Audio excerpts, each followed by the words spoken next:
Nuevamente les doy la cordial bienvenida a todos nuestros participantes. Muy buenas noches. Solamente informarles de que hay una carpeta con las diferentes preguntas que puedan realizar nuestros participantes y así también informarle a nuestra distinguida expositora que ya la estamos viendo ahí en imágenes y la saludo cordialmente. Expositora, muy buenas noches. Distinguida Sandra Quiroga, gusto de saludarla. Raquel Peñalosa. Un gusto, Raquel, un placer y saludo cordial a todos los participantes en este ciclo de jornadas de capacitación referidas a lo que es la auditoría gubernamental. Un gusto. Bienvenidos todos ustedes a estas jornadas nacionales en auditoría gubernamental. Información profesional de nuestra distinguida expositora, subcontralora de nivel central de la Contraloría General del Estado, el cargo actual que ella desempeña. Es subcontralora de gobiernos departamentales, ex subcontralora del control interno CGE, es gerente principal del control interno CGE, ex inspector de la CGE, ex auditor de la CGE, ex auditor de la Fiscalización de Servicios Impuestos Nacionales, antes impuestos internos, ex auditor interno del Hospital San Juan de Dios, auditor interno de la ex prefectura del gobierno del departamento de Tarija, ahora gobierno autónomo departamental de Tarija, ex administradora de la ONG, licenciada en auditoría, diplomado en proceso de enseñanza y aprendizaje de la UPSA, magíster en gestión pública de la UPSA, especialista en auditoría interna de la calidad CGE, especialista en planificación de estados CGE, especialista en gestión pública, cursando en Beijing, China. Le damos nuevamente la cordial bienvenida a nuestra distinguida expositora Sandra Quiroga con el tema de presentación Auditoría de confiabilidad de los registros y estados financieros. Cuando usted Muchas guste, gracias. distinguida expositora, la sala es suya y usted puede dar inicio. Muchas gracias, estimada Raquel, estimados colegas. Bueno, veo una masiva participación y me alegra muchísimo. Y de repente, entre los que están en sala, la mayoría deben ser de Tarija, que es mi tierra natal. Yo he salido de Tarija muy joven, vivo en La Paz muchísimos años, por lo que ha podido comentar Raquel en mi hoja de vida. Por eso cuando a mí me preguntan de dónde soy, yo digo soy taricoya, porque yo soy de origen tarijeño y la vida me ha dado estas oportunidades de poder compartir experiencias y conocimientos con ustedes.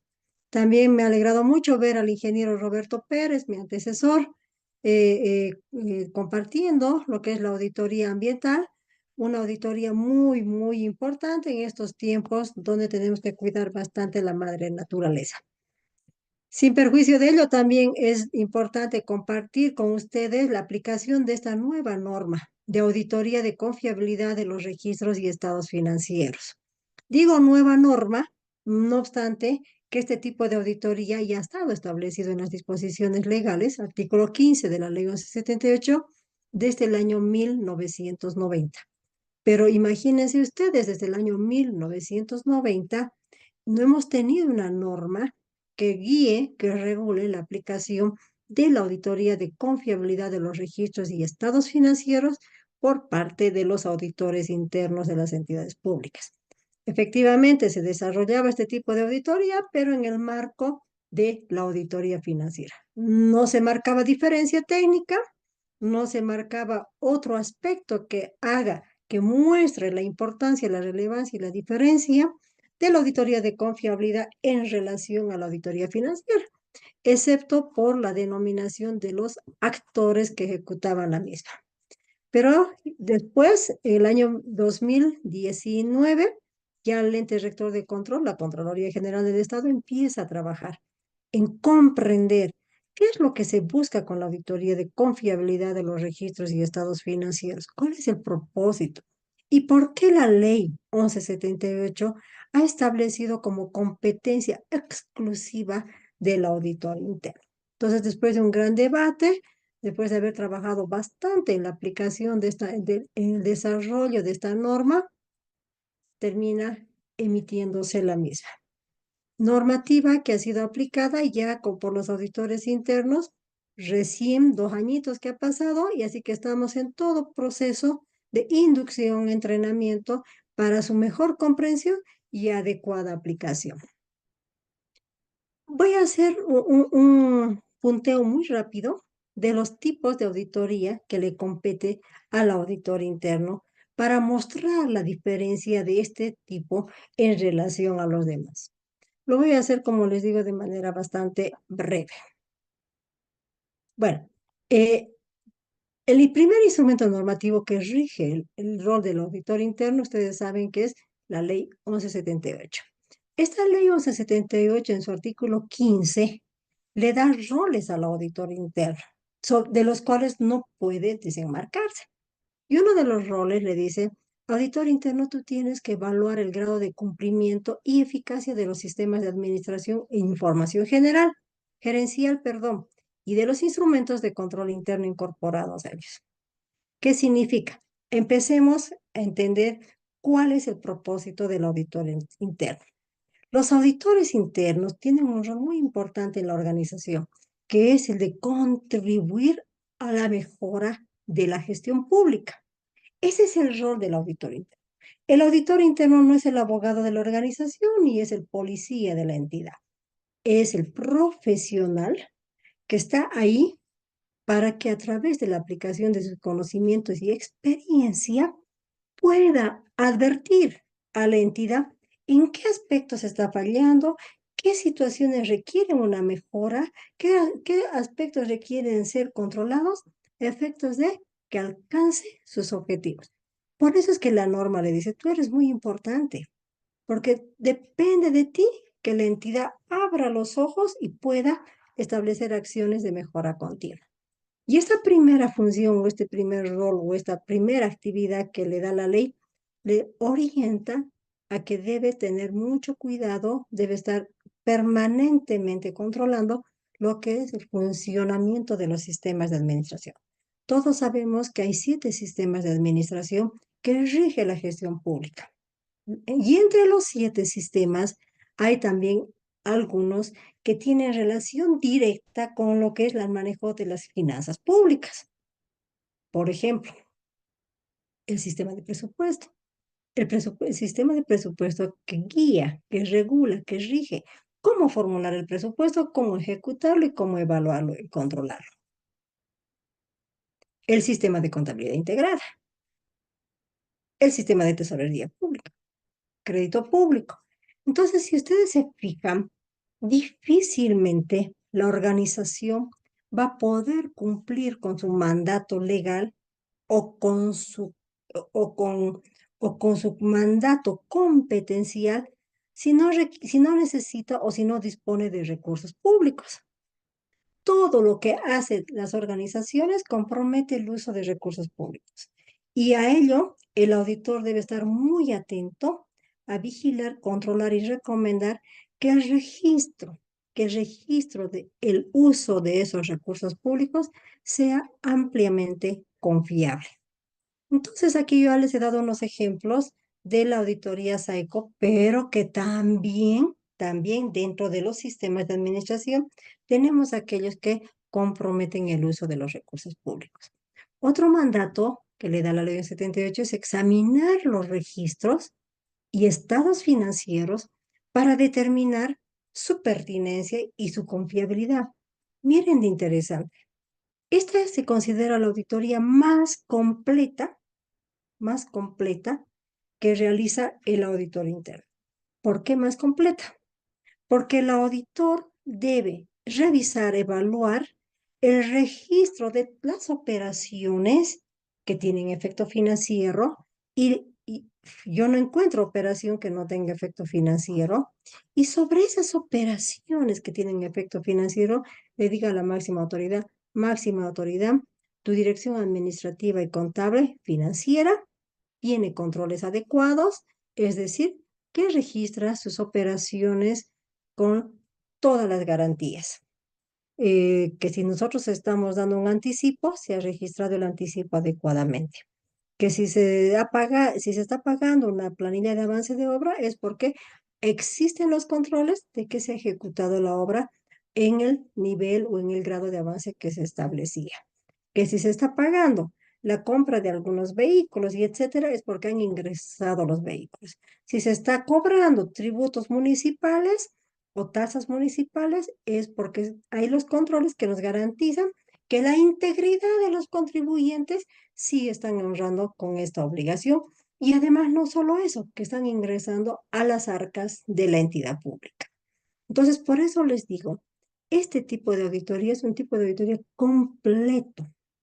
Es un tipo de auditoría orientado y que tiene un enfoque netamente de control.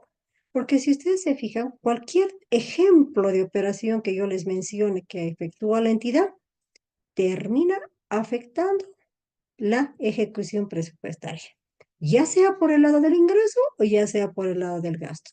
Entonces eso hace que, bueno, nos preocupe como entidad, ¿no? Cuando la máxima autoridad ejecutiva firma los estados financieros en el cual tiene un monto elevadísimo de cuentas por cobrar, de las cuales el 80% nunca han existido, y está firmando un reporte que se constituye una declaración que no reporta, valga la redundancia, información veraz. Y eso deberíamos haberlo advertido en la confiabilidad de los registros y estados financieros. Y de pronto por ahí tenemos algunos activos sobrevaluados, por ahí tenemos unos pasivos subvaluados y etcétera. Instrumentos que no están permitiendo tomar decisiones sobre el buen uso de las finanzas públicas. Y esto va de la mano con los sistemas que le acabo de mencionar de administración. Además, el artículo 15 le dice al auditor interno, debes analizar los resultados y la eficiencia de las operaciones que realiza la entidad.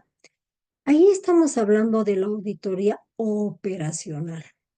Le dice, auditor interno, ve que también la entidad está atendiendo en el área de salud. ¿Está atendiendo con calidad y oportunidad a los pacientes? Excelente. Resultados y eficiencia de las operaciones. Seguridad ciudadana, ¿qué también lo estamos haciendo? ¿Están disminuyendo los índices de inseguridad?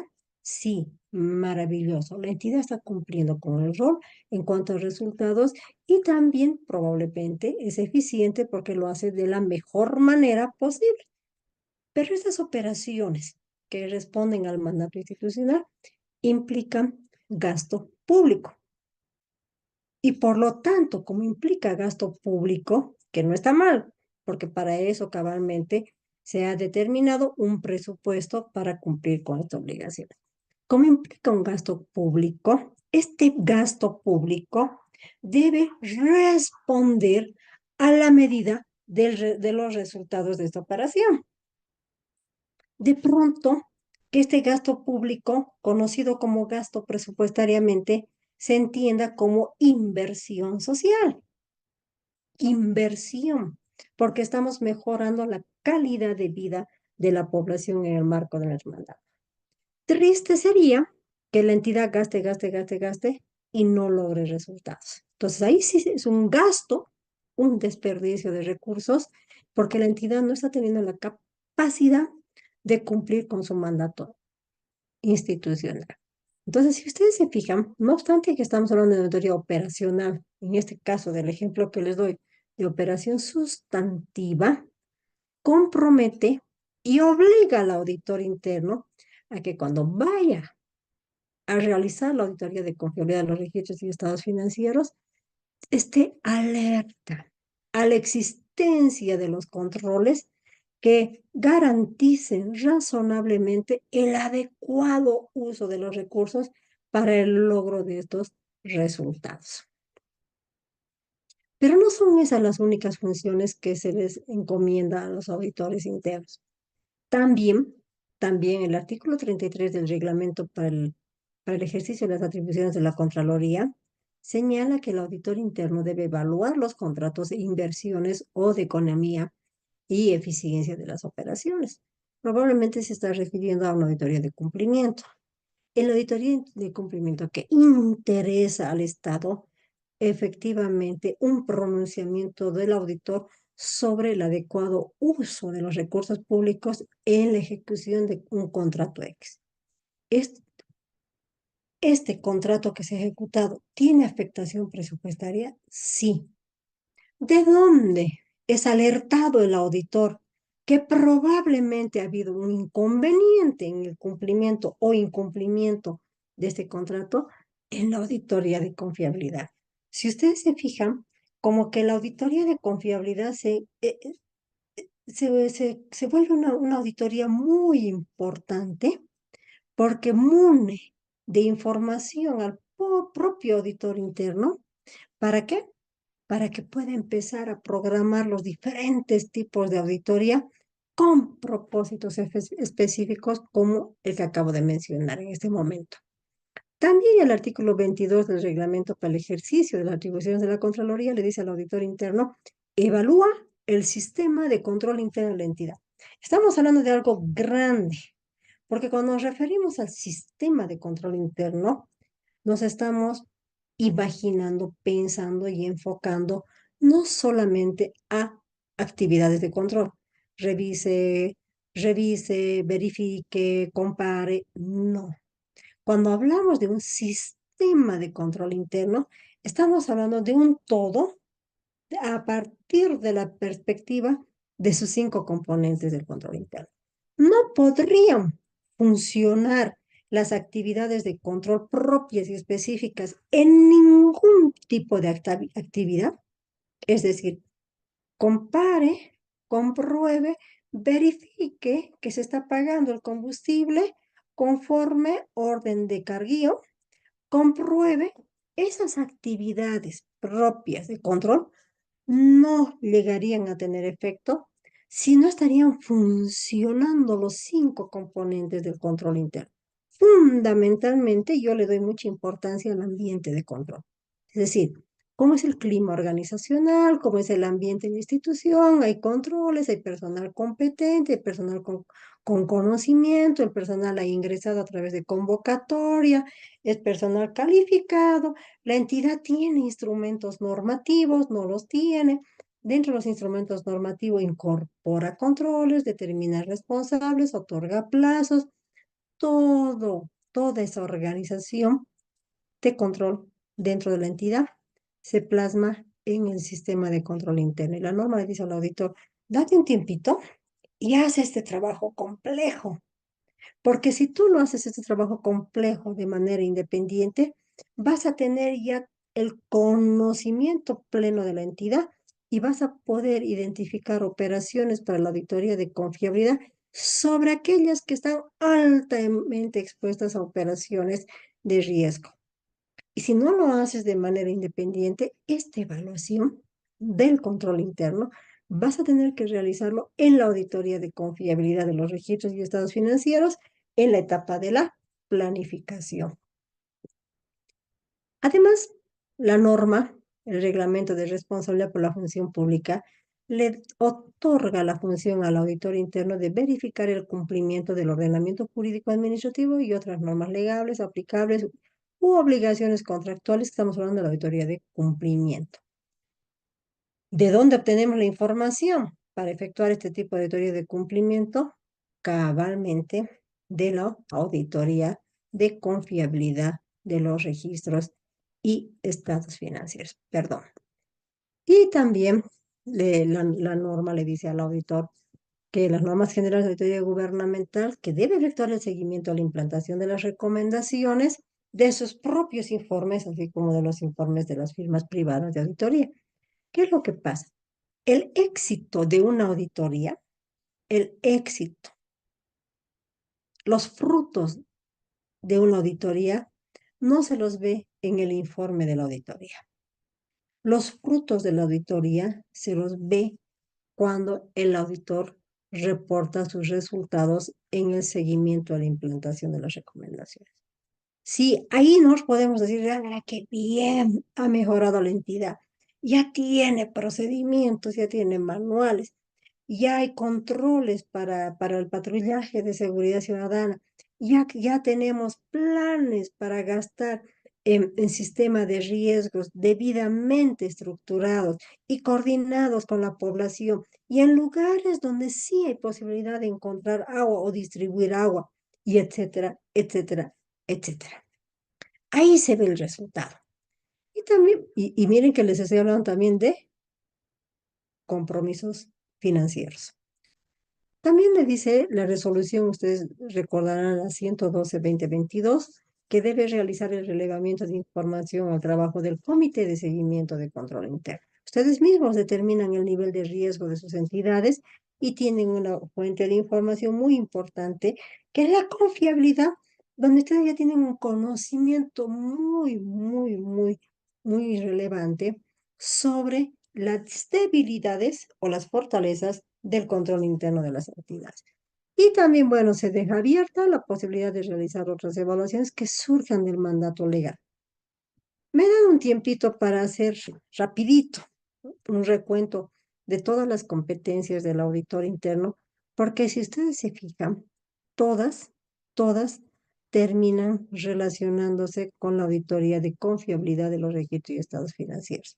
La confiabilidad se vuelve una auditoría que es fuente de información para que el mismo auditor empiece a aperturar sus otros tipos de auditoría. Y a la vez también la confiabilidad permite en el momento de realizar la auditoría que la entidad empiece a mejorar de manera oportuna. Porque como yo les decía, el éxito es cuando la entidad está mejorada. Ahora entremos ya en materia. He tratado de hablar rapidito. Yo les decía, la auditoría de confiabilidad de registros y estados financieros sí tiene diferencias técnicas en relación a la auditoría financiera. ¿Y por qué tienen diferencias técnicas? Porque tienen propósitos diferentes. Y no es que la auditoría financiera no sea buena, sino que en el marco de sus propios propósitos, muy bien. Y la confiabilidad en el marco de sus propios propósitos tiene la norma que les menciono. Esta es una auditoría muy particular, y no es que la estoy alabando a la auditoría, ¿no? Lo que pasa, digo particular, porque si ustedes se fijan, cuando hablamos de auditoría de confiabilidad, nos estamos refiriendo a que esta auditoría, para empezar, tiene dos objetos. El objeto de la auditoría ya no es el objeto de la auditoría. Resulta que esta auditoría de confiabilidad tiene los objetos de la auditoría. Uno de ellos son los registros y otros son los estados financieros. Pero ¿por qué tiene dos objetos? Tiene su explicación. Porque son objetos que se relacionan los unos con los otros. El objeto del registro de las operaciones que generan efecto financiero es un objeto muy importante y que requiere atención especial y permanente, porque si los registros funcionan mal, como generadores de información en los estados financieros, automáticamente ya le entregan a los estados financieros información errónea. Entonces, los registros son fuente de información para elaborar los estados financieros. Por eso es que hay dos objetos, los registros y los estados financieros. Al existir dos objetos, la norma manda a pronunciarse sobre dos objetivos. Primero, debemos pronunciarnos sobre la confiabilidad de este objeto y luego nos pronunciaremos sobre la confiabilidad de este otro objeto. ¿Y por qué dos pronunciamientos? Porque también la norma ha previsto que lo que se requiere es que este objeto de registros que se van desarrollando durante la gestión, este objeto esté debidamente controlado. ¿Por qué? Porque el término confiabilidad significa registros que incorporan en su diseño y en su funcionamiento los controles necesarios. Por lo tanto, la auditoría de confiabilidad tiene un enfoque netamente de cumplimiento de controles internos. Y lo que busca la auditoría de confiabilidad es que esos controles internos que hacen confiables a los registros, que estos controles internos permanezcan funcionando en el tiempo. No solamente la gestión 2022, ya pasó la gestión 2022, ahora registremos como sea porque hay cambio de gobierno. No, lo que busca, por eso la técnica de esta auditoría es diferente. Es que en la gestión 2023, esos controles sobre los cuales me he pronunciado que son confiables, este año sí funcionan. ¿Por qué? Y no necesitan que el auditor los vuelva a auditar, porque son controles sólidos y solventes, duraderos en el tiempo. El 2025 va a ser lo mismo, va a cambiar de MAE, va a seguir lo mismo, y son entidades donde cuando uno las visita, siente ese tono de la organización, siente una entidad ordenada, una entidad seria, una entidad disciplinada, una entidad que ha hecho que mejore su región, su zona, su municipio, lo que vaya a hacer. Esa es la labor del control interno y el elemento fundamental y clave para que nosotros digamos que los registros son confiables, porque los controles hacen eso. Y además, si estos registros son confiables, automáticamente los saldos que se van generando, construyendo, almacenando en los estados financieros son confiables, porque vienen ya de una fuente confiable. Por lo tanto, son confiables. Y este instrumento, este documento o estos documentos le permite a la máxima autoridad ejecutiva tomar decisiones sobre bases verdaderas, porque hoy en día no le permite. El- el- la MAE está firmando estados financieros que tienen un saldo de exigible que nunca lo va a cobrar. La MAE tiene un saldo en edificaciones que nunca va a poder hacer nada porque jamás ha podido tener el derecho propietario de esos bienes, pero los está reconociendo como bienes de propiedad. La MAE tiene registradas construcciones en proceso de elevados montos o por elevados montos, y que estas construcciones en proceso, el 70% ya responde a obras abandonadas.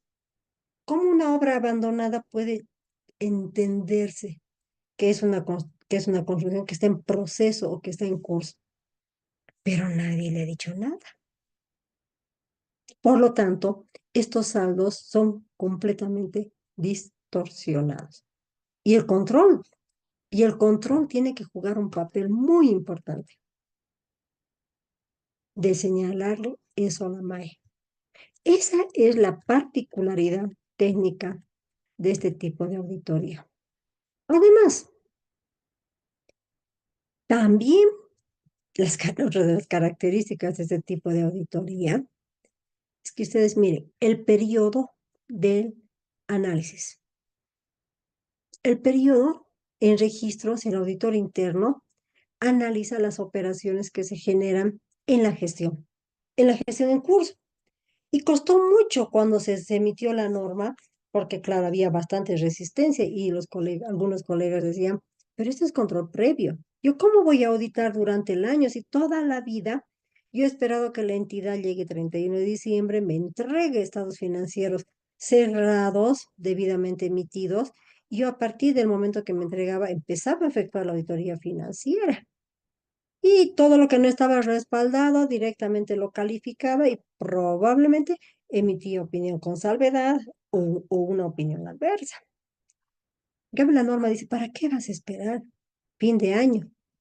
Lo último que le interesa a la organización es que tú le digas, tus saldos tienen esta salvedad. Lo que le interesa a la entidad es que tú le digas durante el año, un momentito, estás pagando como publicidad operaciones o actividades que por su naturaleza no responden a una publicidad. Por lo tanto, estás distorsionando el registro o has distorsionado. Te estoy alertando. Esa es otra incorporación a la norma. Durante la auditoría, te estoy alertando. O efectúas el ajuste contable, o bueno, vamos a tener que esperar que lleguemos a fin de año para que yo califique mi opinión, pero no solamente eso. Probablemente tenga que aperturar una auditoría de cumplimiento. Pero te estoy avisando de manera oportuna. Y además no solo te estoy avisando de manera oportuna para que efectúes el ajuste contable, sino que estoy identificando la causa de esta problemática. Y si la causa de la problemática son ausencias o debilidades de control interno, ya te estoy señalando, máxima autoridad ejecutiva, ponte en acción para que el personal incorpore actividades de control sólidas y solventes. El auditor va efectuando seguimiento a esas actividades durante la gestión. Esa es la riqueza de esta auditoría. Y la norma dice eso, el periodo de análisis de los registros son las operaciones que se están generando durante la gestión. Por lo tanto, se espera que el informe del auditor interno sobre la confiabilidad de los registros en principio termine emitiendo un pronunciamiento como confiable o excepto por, ¿no? Porque ahí ha estado el auditor también trabajando, revisando y verificando. Y que el acápite de observadores de control interno ya no sea pues un acápite demasiado denso, porque a través de las alertas la entidad ha ido tomando acción. Salvo que la entidad cuente con una máxima autoridad ejecutiva que no tenga la mínima intención de hacer una buena gestión. Y el periodo, por eso es que el periodo son las operaciones que se generan en la gestión, en el registro. Y en estados financieros estamos hablando ya de saldos acumulados al 31 de diciembre. El énfasis, yo les decía, en registro son las operaciones, y aquí incorporamos un término, críticas, que ha seleccionado el auditor para que sean objeto de la auditoría. Porque ustedes fíjense, durante la gestión tampoco el auditor va a auditar el registro de la integridad de las operaciones con efecto financiero. El auditor tiene que ir identificando aquellas operaciones críticas y la norma define que es crítico. Cuando hablamos de operación crítica, nos estamos refiriendo a aquellas operaciones relevantes o con mayor relevancia que otras de la entidad, mayor relevantes, que contribuyen directamente a la razón de ser de la entidad. Las operaciones sustantivas son clave, porque las entidades están con un mandato y esas deben ser debidamente cuidadas, porque esas son las que satisfacen las necesidades de la población. Entonces, estas operaciones críticas se entiende aquellas relevantes, importantes, que generan también un buen peso por el gasto público o por el ingreso público.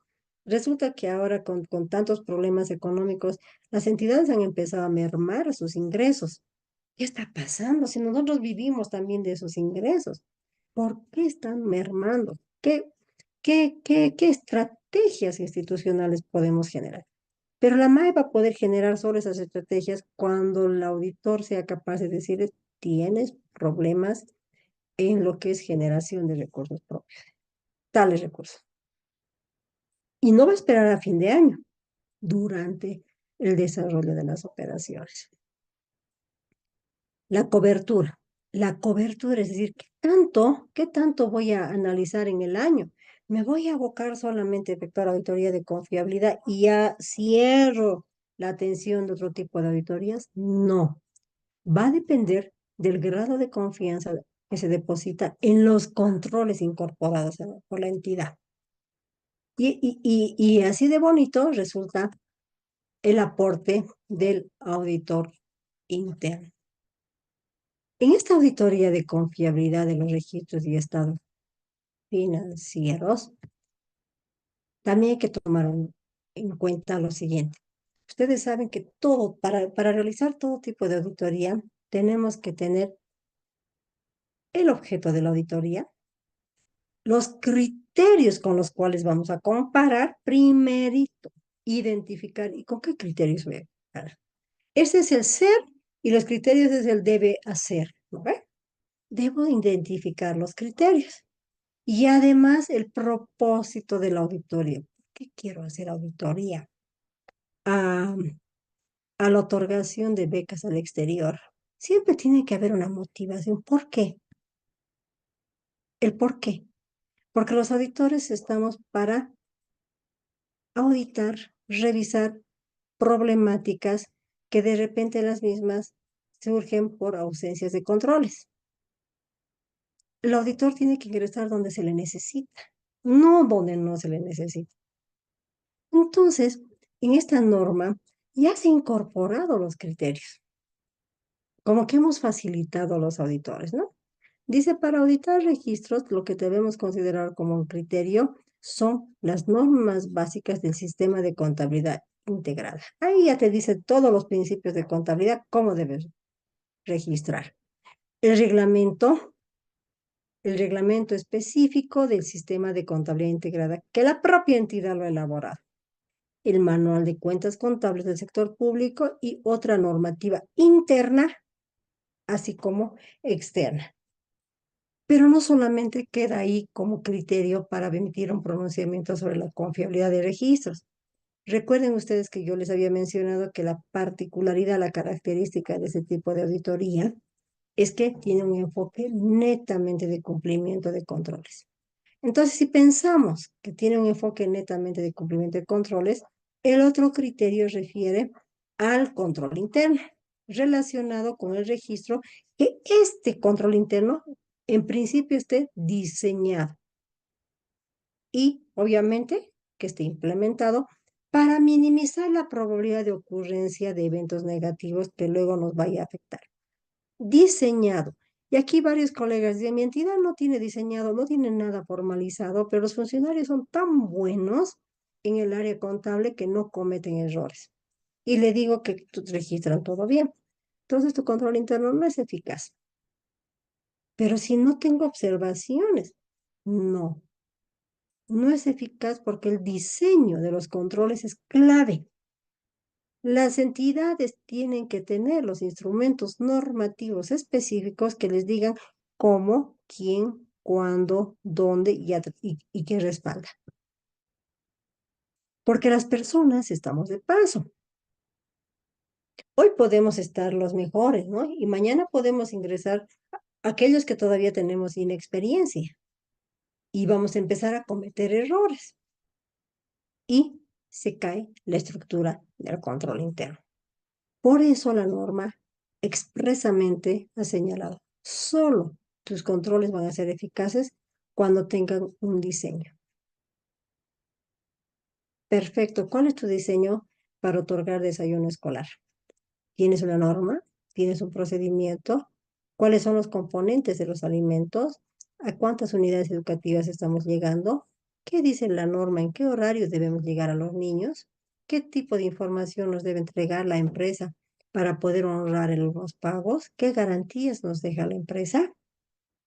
Si no tenemos diseñado todo lo que les acabo de mencionar, podemos entregar alimentos contaminados y el alimento ya no se entrega en el desayuno, se entrega a la salida de clases, ya no debería denominarse desayuno escolar, los efectos ya no van a tener los mismos, los niños a la salida ya no tienen hambre, porque ya en el recreo ya han comido alguito y lo que hacen es botar en los basureros de las calles el platanito, el sanguchito, lo que vaya a hacer.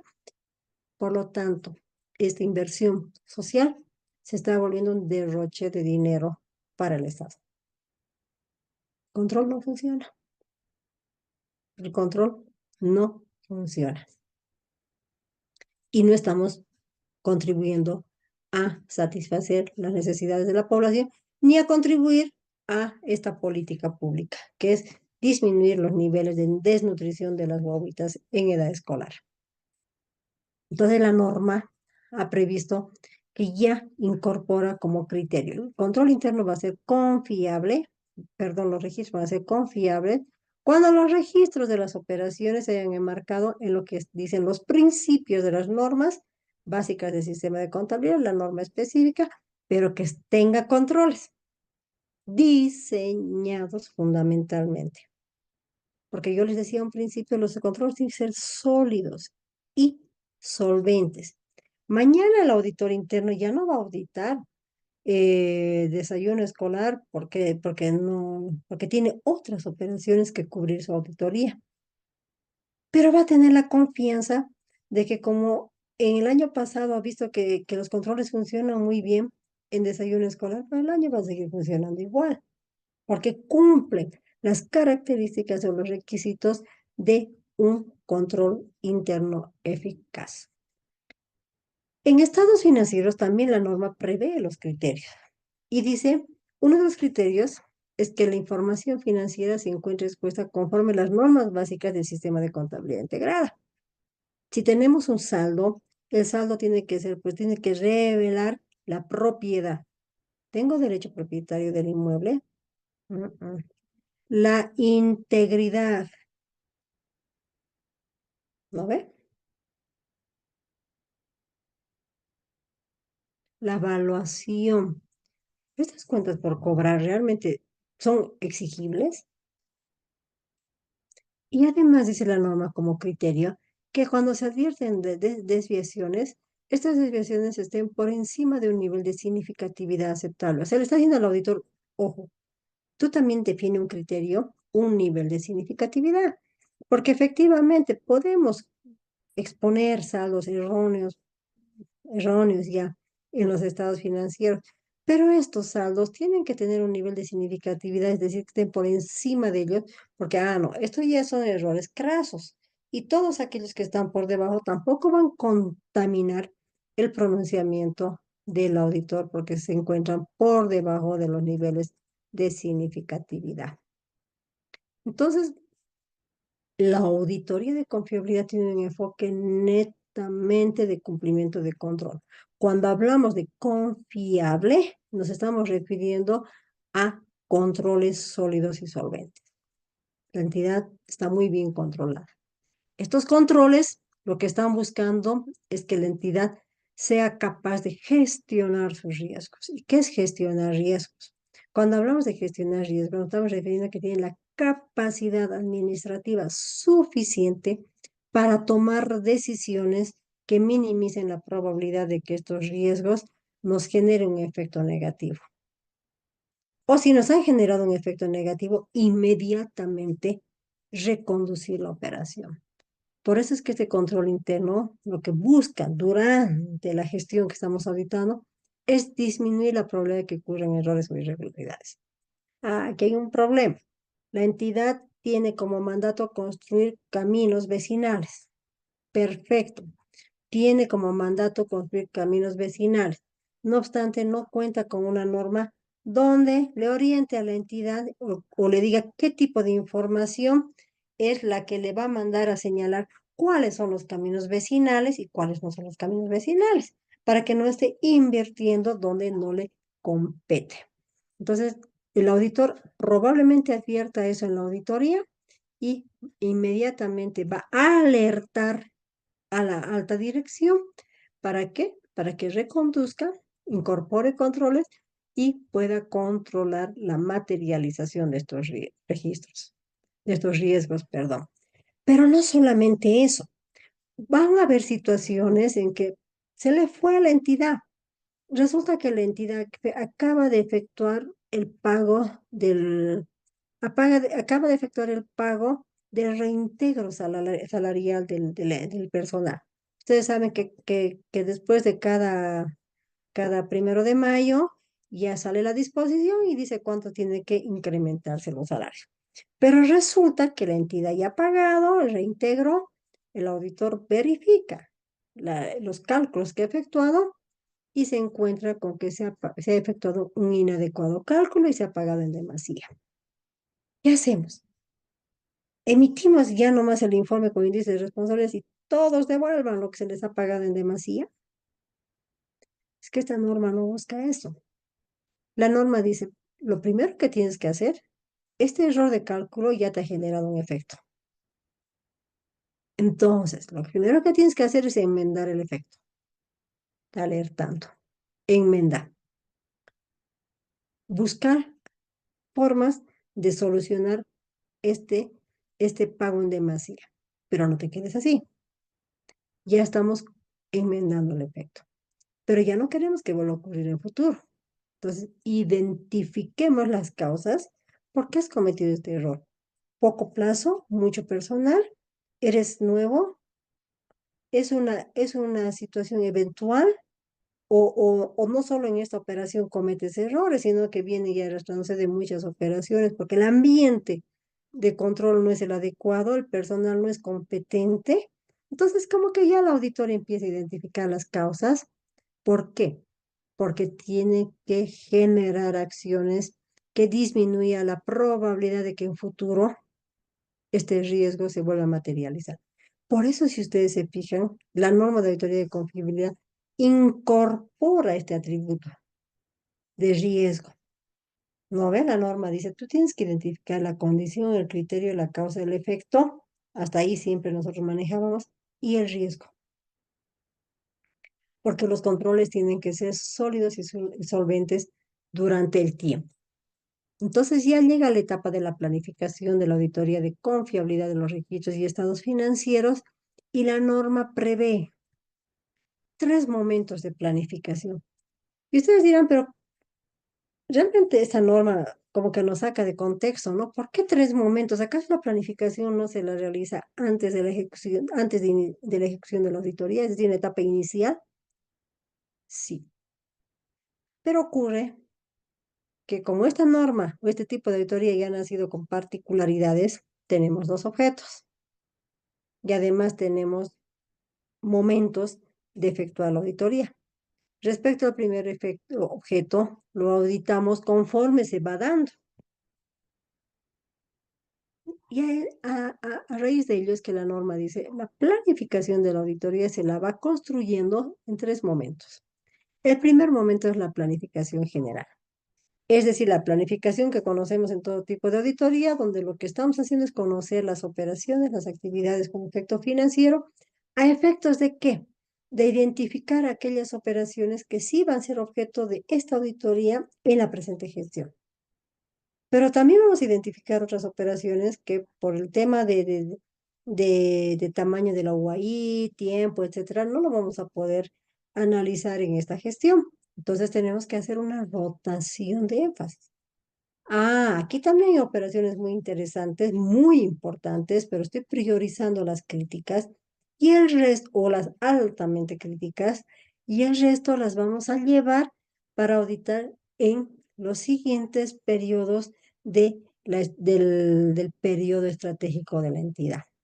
Ese es el propósito de la planificación general, que se la ejecute entre los meses de marzo y abril.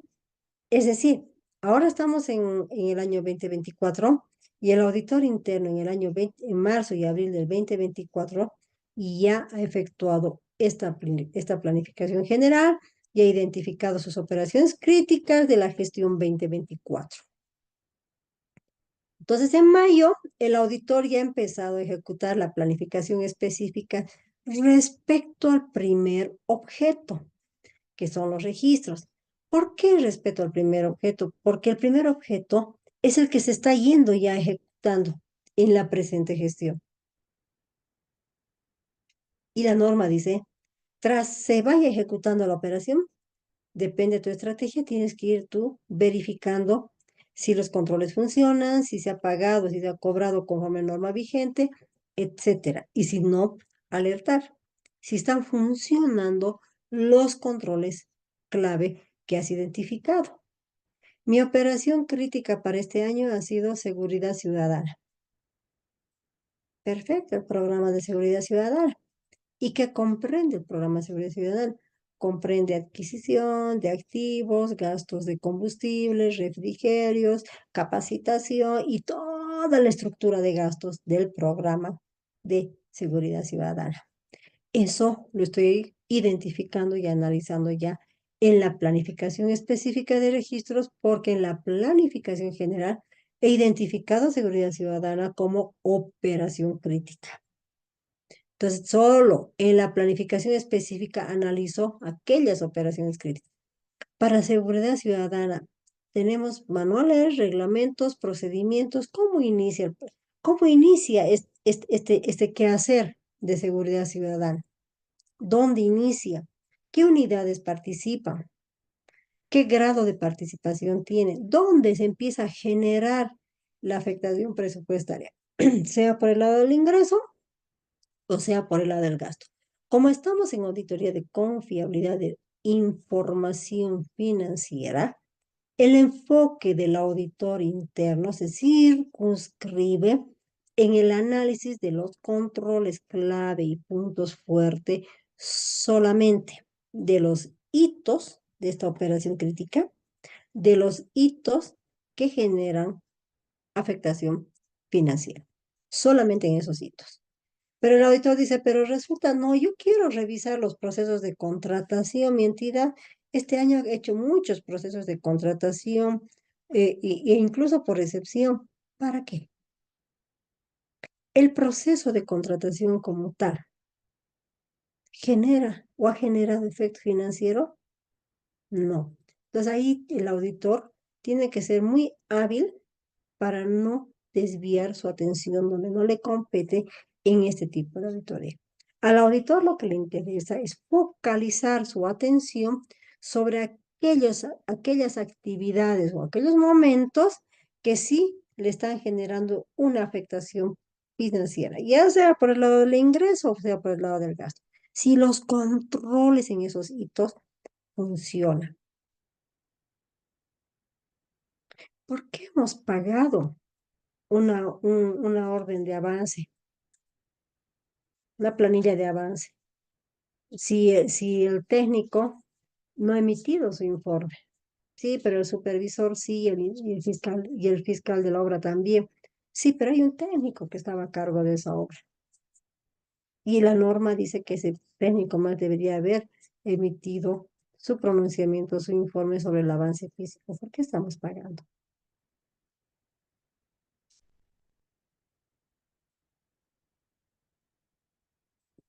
Entonces, en la planificación específica de registros que los colegas le han realizado entre los meses de mayo y junio, ahora que ya estamos en agosto, ya están en la etapa de ejecución de la auditoría. Es decir, en validar el funcionamiento de estos controles que efectivamente se comporten como controles clave. Ahorita están en plena ejecución ya, en plena etapa de ejecución de la auditoría, validando el funcionamiento de estos controles. Y decíamos, ¿por qué tenemos tres momentos de esta auditoría de la planificación en este tipo de auditoría?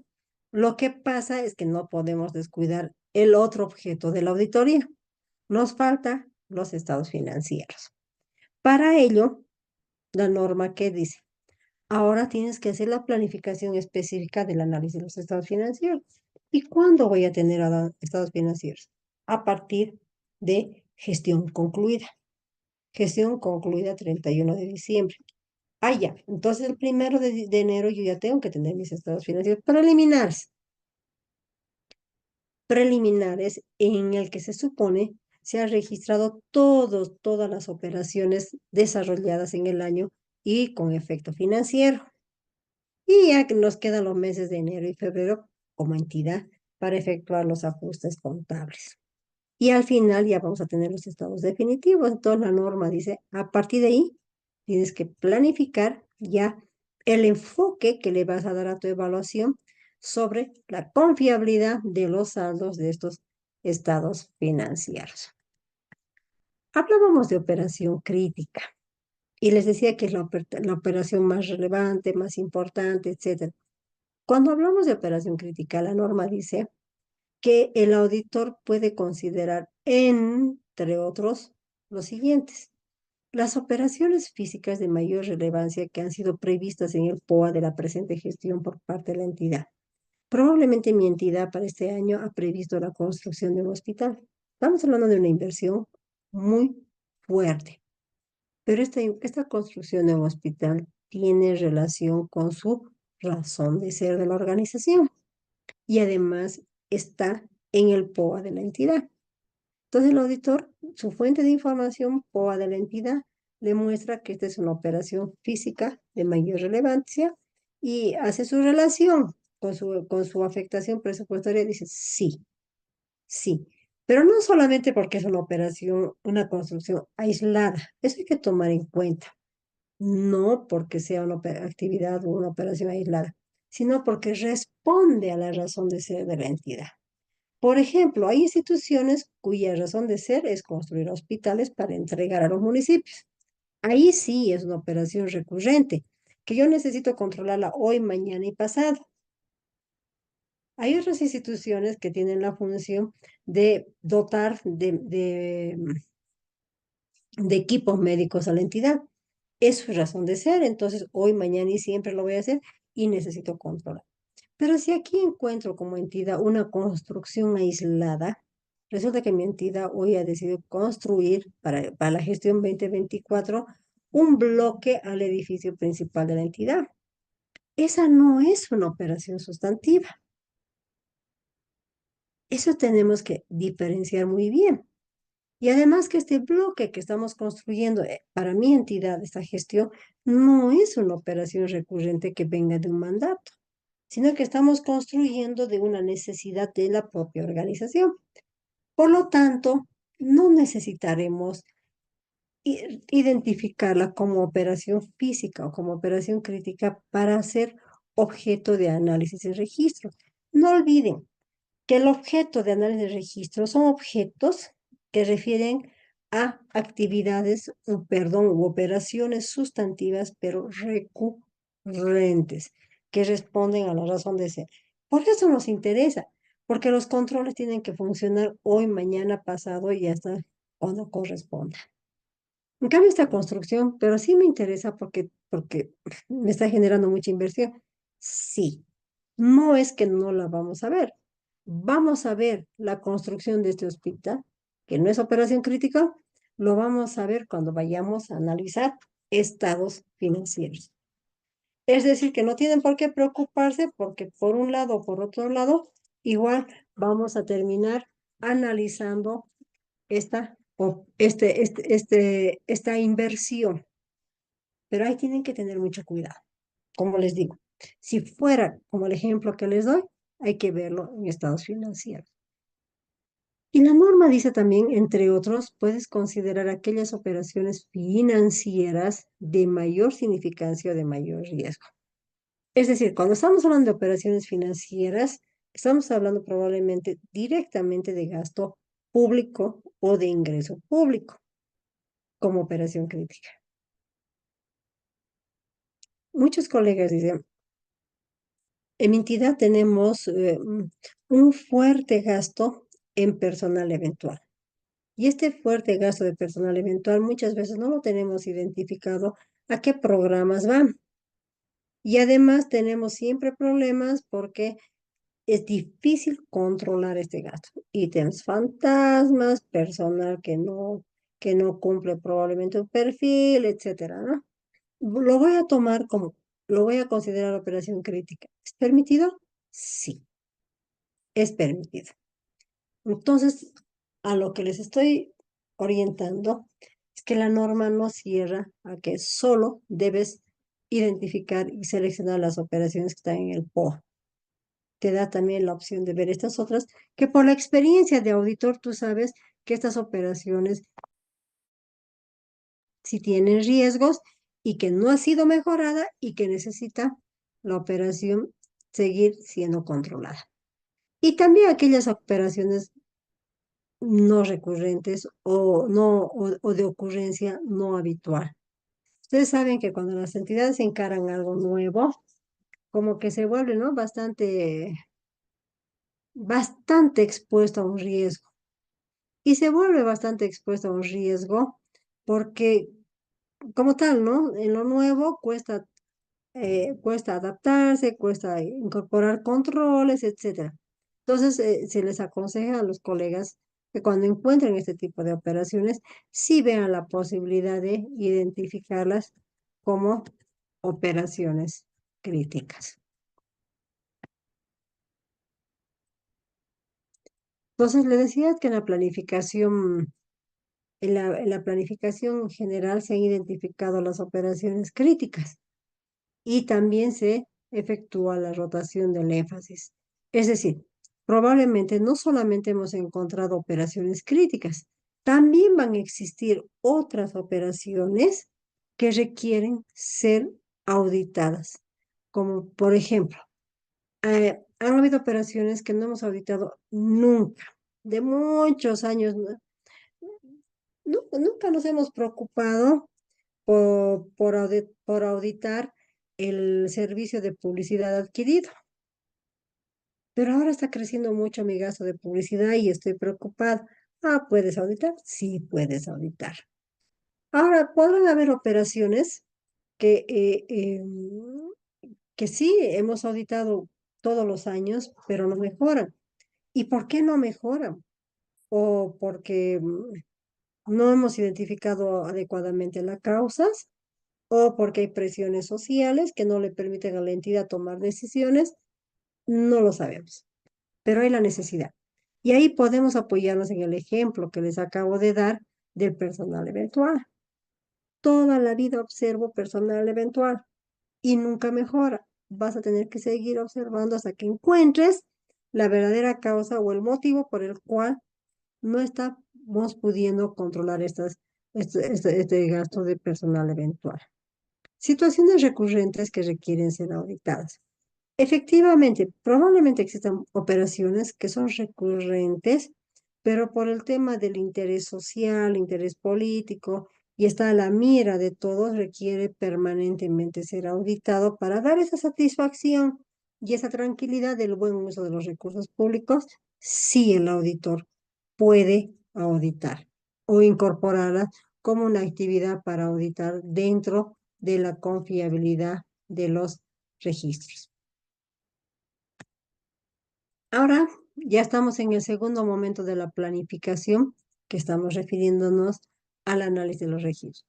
No olviden que el propósito cabalmente es establecer los procedimientos que se van a ejecutar en la siguiente etapa que permitan verificar y comprobar que estas operaciones, el registro de estas operaciones críticas, están respondiendo a los criterios que hemos mencionado anteriormente.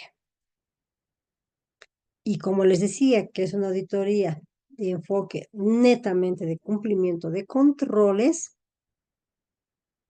entonces aquí la clave es que el auditor tiene que identificar los controles en sus diferentes estados.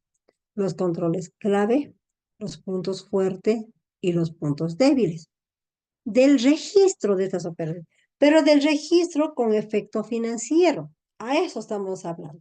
Todo lo que tiene que ver con registro con efecto financiero. ¿Por qué debe identificar los controles clave, puntos fuertes y débiles? Porque lo que va a coadyuvar o lo que va a conllevar al pronunciamiento de que los registros son confiables es que el auditor ha identificado que en el registro de esas operaciones sí hay controles. No, hay controles, todos estamos bien, esos controles son clave. Es decir, que funciona muy bien, no tenemos mayor problema. O de repente, sí hay controles, funciona muy bien, pero no están en el estatus de un control clave, sino solamente de un punto fuerte o no existen controles. Y además es importante identificar esos controles porque en la etapa de la ejecución de la auditoría, el auditor solamente va a ejecutar procedimientos para validar que esos controles sí son clave y para verificar que esos puntos fuertes sí funcionan como puntos fuertes. Y si de repente la entidad no tiene controles o los controles no son buenos, estamos hablando de puntos débiles, no hay que validar en la etapa de ejecución de la auditoría. Pero sí, inmediatamente hemos advertido esta problemática, reportamos a través de las alertas, pero no hay nada que validar. Mientras la MAE no tome acciones para incorporar controles sobre estos puntos débiles, no hay nada que validar. Por eso es clave que en la planificación el auditor haga una buena identificación de la existencia de controles. Y segundo paso, que valore qué tipo de controles son. ¿Por qué? Porque a partir de ello es que va a definir su estrategia para la etapa de la ejecución de la auditoría.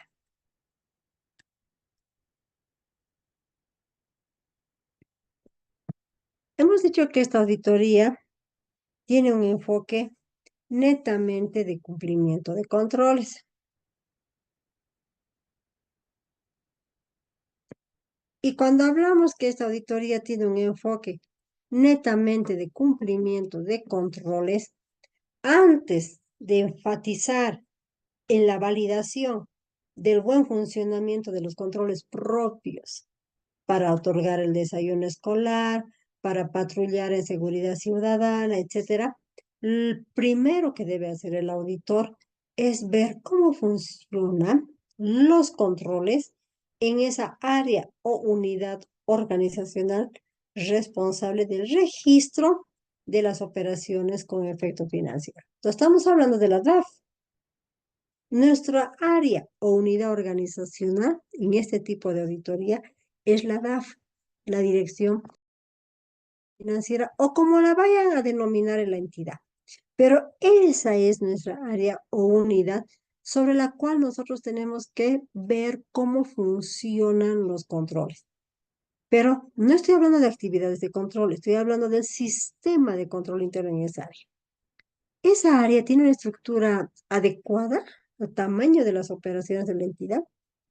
Esa área utiliza tecnología de información para el registro de las operaciones. Esa área tiene unidades descentralizadas o desconcentradas. Esa área tiene cobertura a nivel nacional. Esa área tiene manuales y reglamentos y procedimientos. Esa área cuenta con personal competente. Tiene personal suficiente.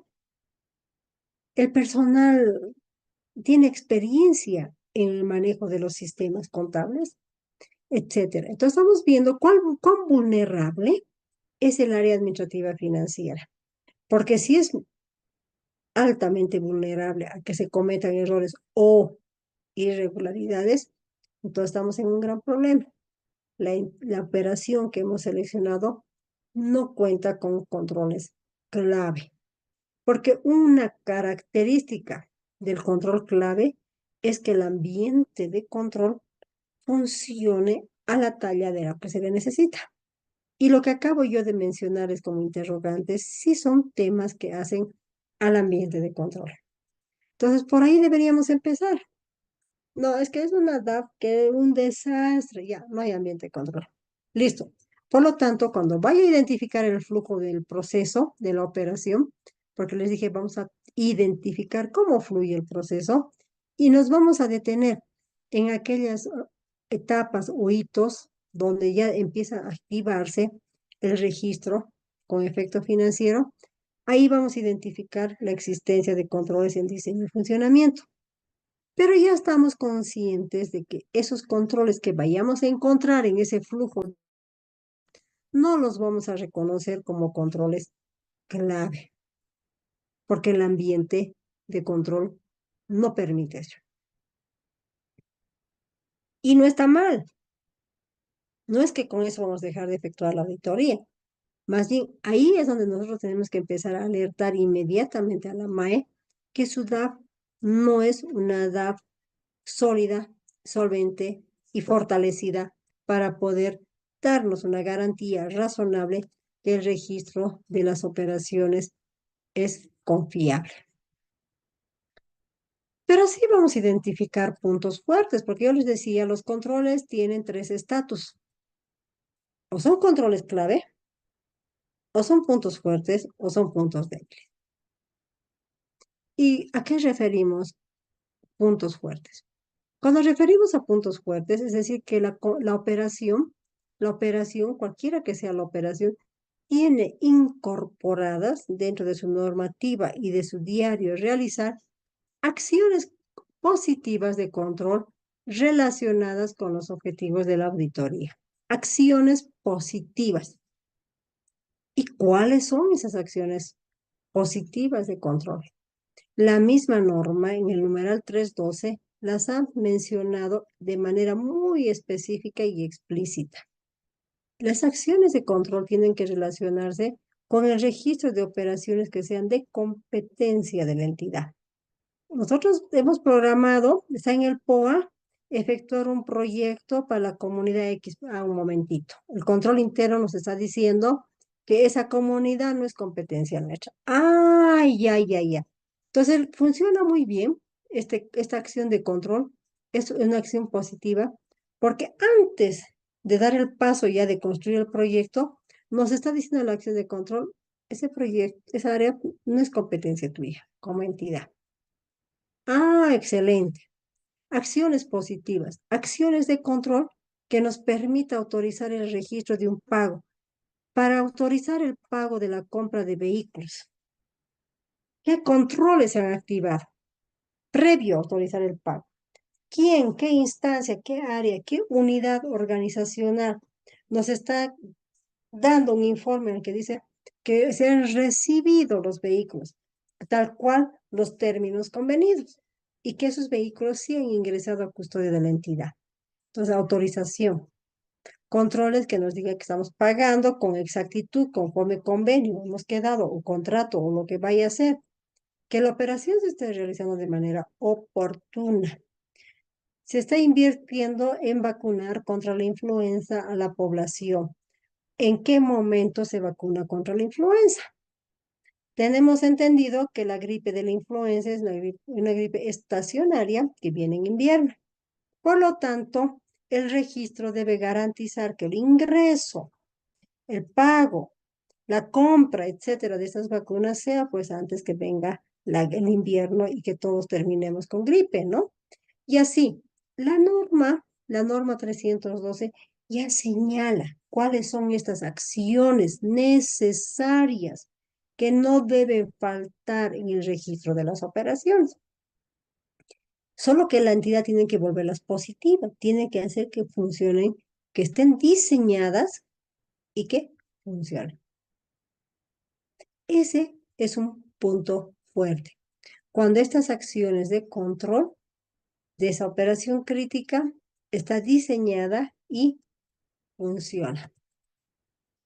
Pero la norma también dice, puede darse el otro extremo, ¿no? Puede ser que ninguna de estas acciones o solo algunas de estas acciones de control existen y el resto no. No están diseñadas estas acciones ni funcionan. Entonces estamos en una situación realmente de emergencia organizacional, porque no hay un control necesario, no existe o existen controles innecesarios, porque también hay entidades que exageran en controles y los controles exagerados perjudican la gestión. Los controles tienen que incorporarse a la medida de una probable problemática que puede existir. Entonces, un punto débil, si esta operación de seguridad ciudadana resulta que no tiene puntos fuertes, no está para nada controlada, eh, no hay que validar el registro, no tiene elementos para validarlo. Y si fuera así, terminamos generando las alertas y ya no hay nada que comprobar en la etapa de la ejecución de la auditoría. A lo que sueña y anhela la organización, cabalmente, es a contar con controles clave. ¿Cuándo un control es clave? El control, ¿por qué se busca que sea clave? Porque este control permanece en el tiempo, sin necesidad de la intervención posterior de un auditor. Entonces, este control hace que las acciones de registro, elaboración y emisión de los estados financieros aseguren la confiabilidad tanto de los registros como de los estados financieros. Que estas acciones de control funcionan sin mayor problema, que están diseñados y en funcionamiento. Pero no solamente es suficiente eso. La norma dice que para que un control sea clave, tiene que cumplir tres características.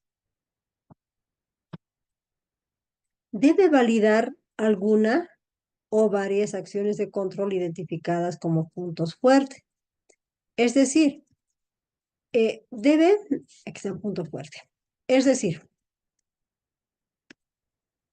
debe referirse a alguno de estos controles. Autorización, competencia, exactitud, oportunidad, uno o más. Basta que sea uno, mejor si más, ya está cumpliendo la primera característica para que el control se constituya o se reconozca como clave.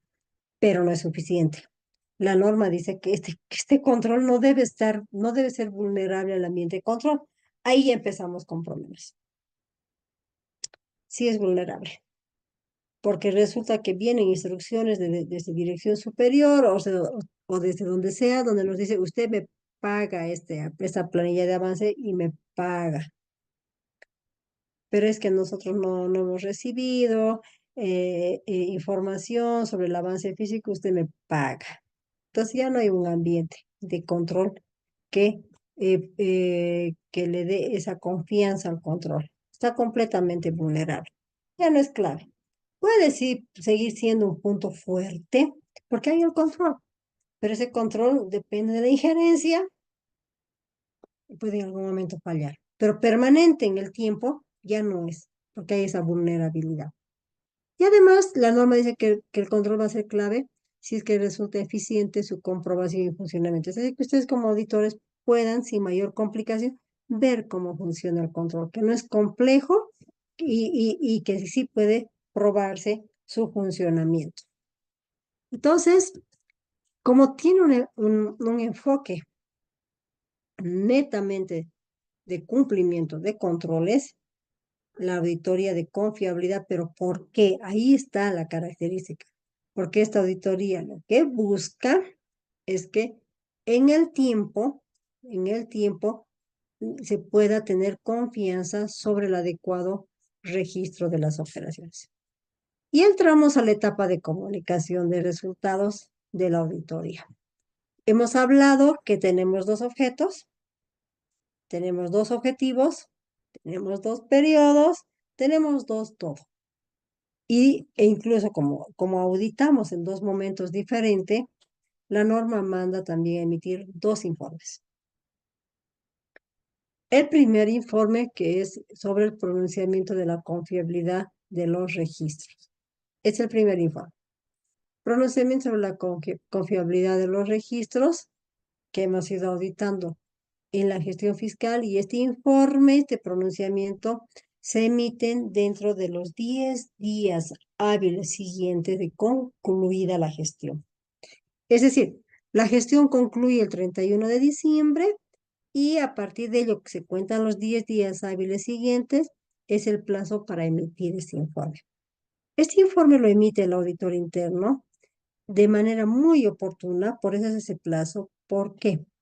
Porque tiene el propósito que la máxima autoridad ejecutiva tome acciones inmediatas para revertir aquellas deficiencias de control interno, es decir, tomar acciones sobre esas deficiencias de control interno para que mejore en la siguiente gestión el registro de las operaciones. Por eso es tan rápido. En registros, no olviden que el auditor ha ido permanentemente verificando que los controles funcionen sobre esa operación crítica y además que el registro de esa operación se efectúe conforme instrumento normativo aplicable específicamente para esa operación.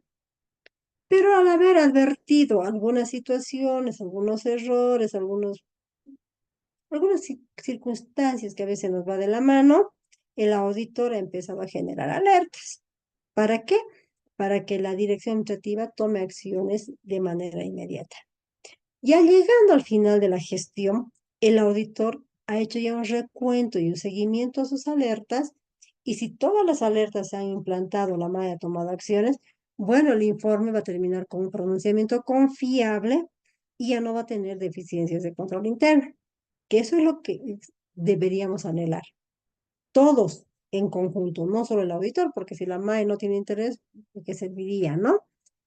Pero si la MAE o la entidad no ha tomado acciones y las alertas se han mantenido latentes y vigentes, lo que queda es ya emitir un pronunciamiento calificado.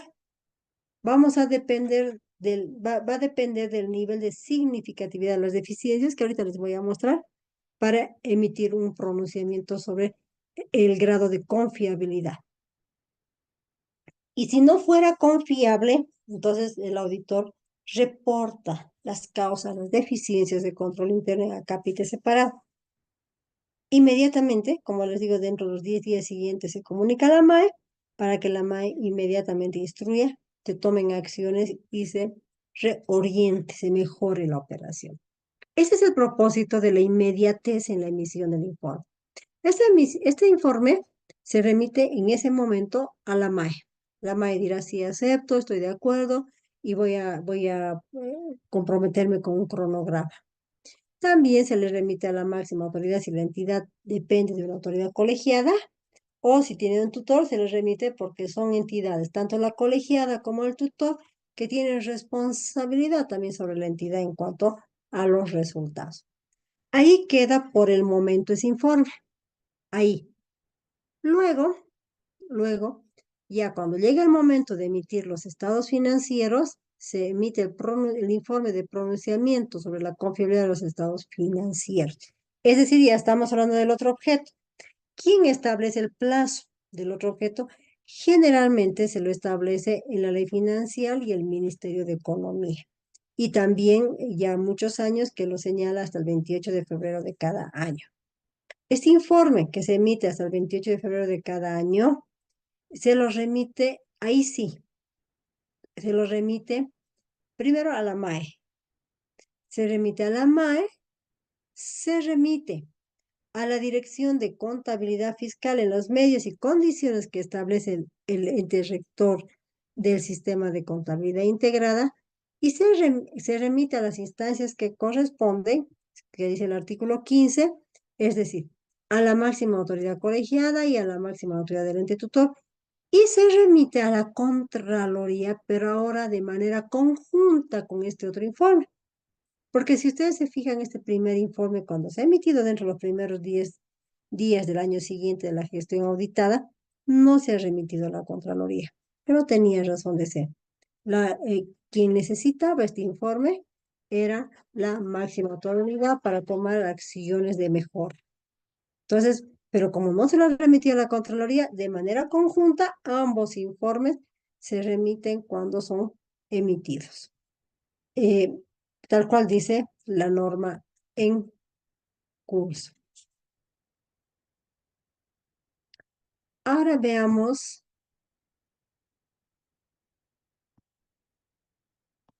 ahí está, ¿qué es lo que afecta al pronunciamiento? Si es una auditoría que tiene un enfoque netamente de cumplimiento, entonces lo que va a ir a afectar el tipo de pronunciamiento a emitir cabalmente va a ser el resultado de la evaluación del diseño y funcionamiento del control interno. Es decir, la norma dice que el control debe estar diseñado y en pleno funcionamiento. El diseño lo hemos identificado o lo hemos evaluado en la etapa de la planificación específica de la auditoría. Y el funcionamiento ya lo hemos ido comprobando ya en la etapa de ejecución de la auditoría. Hemos ido validando ya los controles, si me permiten utilizar el término. Entonces, sobre aquellos controles que hemos tenido problemas, ya sea en diseño o en funcionamiento, etcétera, y la MAE no ha tomado acciones respecto a las alertas que ustedes le han hecho llegar, entonces ya en este momento ya nos toca reportar las deficiencias. Los problemas en controles, ustedes saben que se vuelven deficiencias. Ahora, estas deficiencias son reportadas en el informe de confiabilidad en un acápite independiente. Es decir, ya no es como antes. Ustedes si recuerdan antes, emitíamos el informe con la opinión del auditor, es decir, que se equiparaba al dictamen. Eso es lo que hacíamos, se equiparaba al dictamen. Y acompañábamos a ese informe, el informe de deficiencias de control interno. No se debe proceder de esa manera. Si estamos emitiendo el informe de confiabilidad de registros, este informe de confiabilidad de los registros tiene dos acápites sustantivos. El primer acápite sustantivo que refiere al pronunciamiento sobre la confiabilidad de registros. Si la confiabilidad de los registros es excepto por o no confiable, no olviden que como tiene esta auditoría un enfoque netamente de cumplimiento de controles, las causas van a ser debilidades o ausencias en los controles internos. Entonces, esas deficiencias o debilidades de control interno hay que reportarlas en el mismo informe, pero en un acápite independiente denominado deficiencias de control interno. Pero no solamente hay que reportarlas en ese acápite por separado, sino que estas deficiencias o debilidades, ¿por qué están reportadas? Están reportadas porque han generado alguna afectación en el pronunciamiento. Es que mi pronunciamiento es excepto ¿por qué? Porque no se registra, porque me acabo de acordar, fondos en custodia, porque la entidad hace uso, hace uso de los recursos de fondos en custodia y no los registra. Ay, ay, ay, ay, ay, ay. ¿Y por qué? Si ustedes se fijan, ese uso de fondos en custodia para actividades propias de la entidad ya está desvirtuando los registros. Sí, ¿verdad? Ya está desvirtuado. Perfecto. Pero la causa es ¿por qué? Por una deficiencia. O porque el personal no es entrenado, o porque no hay una instancia de supervisión, o porque hay autorizaciones arbitrarias, la causa que vaya a ser. Esta causa, esta deficiencia, ¿es significativa o importante? Miren que estamos hablando de dos términos de una deficiencia, significativa o importante. Ambas, la definición de ambas se relaciona con su afectación en el pronunciamiento. Va a ser significativa la deficiencia cuando ha distorsionado el registro de manera relevante. Entonces, ¿pero qué es relevante? El auditor tiene que darle un valor a esa significatividad. Es que me has desvirtuado por completo. Me has hecho registrar la construcción de un bien de dominio privado como bien de dominio público. Eso es caótico. Ah, la deficiencia es significativa porque tengo una distorsión total de ahí. Pero esos niveles de significatividad en registros de las deficiencias tiene que definir el auditor en función a su experiencia y conocimiento de las operaciones de la entidad. Y todo lo que esté por debajo del nivel de significatividad se va a volver deficiencias importantes. ¿Qué significa? No obstante, sí va a generar una distorsión, pero esa distorsión no me va a afectar significativamente en el efecto en los saldos que vaya a generar en los estados financieros. Entonces, como no va a tener ese efecto tan relevante, pero sí debo reportarlo porque la MAE tiene que tomar acciones porque está desviando, distorsionando registros, va a calificar mi pronunciamiento, pero solo como un excepto por. Entonces, miren lo importante que es lo que les acabo de decir. El auditor tiene que definir el nivel de significatividad. ¿Para qué? Para que pueda respaldar el tipo de pronunciamiento que va a emitir. Y cabalmente aquí está lo que yo les acabo de mencionar. Les decía que una deficiencia importante es la ausencia o inadecuado control, que esta ausencia o inadecuado control ha ocasionado que la información presupuestaria, patrimonial y financiera de la entidad haya sido registrada, elaborada y emitida de manera distorsionada. Sí, efectivamente, se ha distorsionado, pero no por encima del nivel de significatividad aceptado, establecido por el propio auditor. Ah, ya. Entonces sí, me va a llevar a un excepto por, porque sí ha distorsionado, pero no por encima. Entonces tampoco me ha afectado significativamente. Pero la deficiencia significativa se origina por desviaciones a las normas que superan el nivel de significatividad establecido. Es decir, que todas esas desviaciones han hecho que por completo me vaya a distorsionar esos saldos en los estados financieros. Y aquí está lo que les acabo de señalar. Por ejemplo, este es un pronunciamiento sobre los tres tipos de pronunciamiento sobre la confiabilidad de registros. Vamos a decir que son confiables cuando estos registros, estas operaciones de registro, no olviden ustedes que deben pronunciarse solo sobre las operaciones de registro que han sido objeto de su análisis. No pueden pronunciarse sobre el registro de las operaciones en su conjunto de la entidad, porque no han sido objeto de análisis. Para ello, en alcance y en cobertura, deben precisar adecuadamente adecuadamente. Mis operaciones objeto de análisis han sido seguridad ciudadana, proyecto de desarrollo productivo, sistema de riego, etcétera. Y solo sobre esos se está pronunciando el auditor interno. Ojo, tomen en cuenta ello. Si no precisan, obviamente que el ente rector les va a observar, porque les va a decir un momentito. Tú te estás pronunciando sobre la confiabilidad de los registros, de las operaciones en su integridad, pero cuando he ido a ver papeles de trabajo no veo evidencia de que, que has auditado otro tipo de operaciones que también son competencia de la entidad. Ah, es que no he delimitado en el alcance. Por eso debemos pronunciarnos sobre las operaciones que han sido objeto. Pero eso lo debemos exponer en el informe, en el alcance. Ahí debemos delimitar muy bien cuál ha sido nuestra cobertura de análisis. Y además, para llegar a esa conclusión, como les decía, va a depender muchísimo del comportamiento de los controles internos, desde su perspectiva de diseño y funcionamiento. Cuando emitimos el pronunciamiento de confiable, cuando estos registros, como hemos visto en la diapositiva anterior, ¿no? Excepto algunas desviaciones, pero que no superan el nivel de significatividad.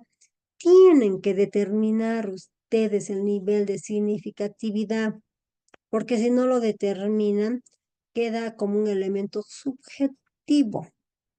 Tienen que definirlo y señalarlo en su informe. En el acápite de criterio, ahí tienen que señalar cuál ha sido el nivel de significatividad y la metodología que han aplicado. Y finalmente, no confiable cuando la distorsión efectivamente afecta de manera sustancial. Y también tenemos, esta es la ultimita, y ahorita les voy a ceder la palabra. Y también, en lo que respecta a la confiabilidad de los estados financieros, fíjense que cuando nosotros emitimos un pronunciamiento sobre la confiabilidad de los estados financieros, lo que estamos diciendo es que son confiables cuando se presentan de acuerdo a lo que dicen las normas, las afirmaciones de la gerencia y todos los estados en su conjunto. Si estos saldos responden a las afirmaciones de la gerencia y se han auditado los estados en su conjunto, obviamente que vamos a emitir un pronunciamiento de confiable. Pero también puede llegarse, ojo, mire que aquí nosotros en este informe no hablamos de salvedades, ya no existe la salvedad. Aquí estamos hablando de confiable, confiable excepto por y no confiable. No hay salvedades ni hay dictamen. La estructura del informe es diferente. El informe también incorpora dos acápites sustantivos: el de pronunciamiento sobre la confiabilidad de los estados financieros y, y el acápite de deficiencias de control interno. Ahora, no necesariamente podemos llegar a un pronunciamiento de no confiable, ¿no? del control interno, porque la causa es una ausencia de control. No necesariamente. ¿Por qué? En estados financieros ya cambia la situación. ¿Por qué no necesariamente? Porque no olviden que los estados financieros traen consigo saldos acumulados. Saldos que estamos hablando del año que eran ex corporaciones, prefecturas y etcétera. Por lo tanto, en esos saldos que toda la vida han sido no confiables, no tienen nada que ver el control interno. Los controles internos que analizamos y que evaluamos son aquellos controles vivos. Cuando hablamos de controles vivos, estamos hablando de controles que los sentimos en este momento y que podemos atacarlos. Pero ya en el pasado ya no podemos atacar ningún control, solamente estamos viendo efectos, distorsiones. cuando son saldos que venimos arrastrando de antigua data. Eso te quería aclarar.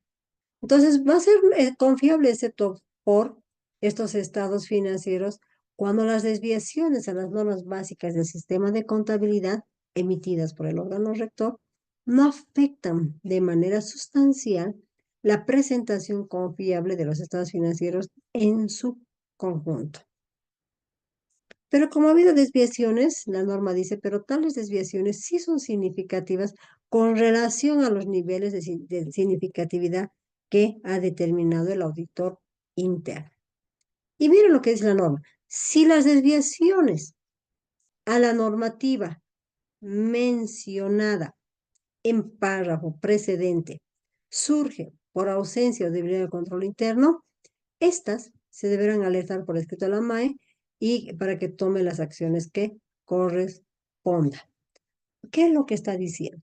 Es lo que yo les mencionaba, que puede ser que estas desviaciones a los principios contables sí hayan surgido de problemas en control o no.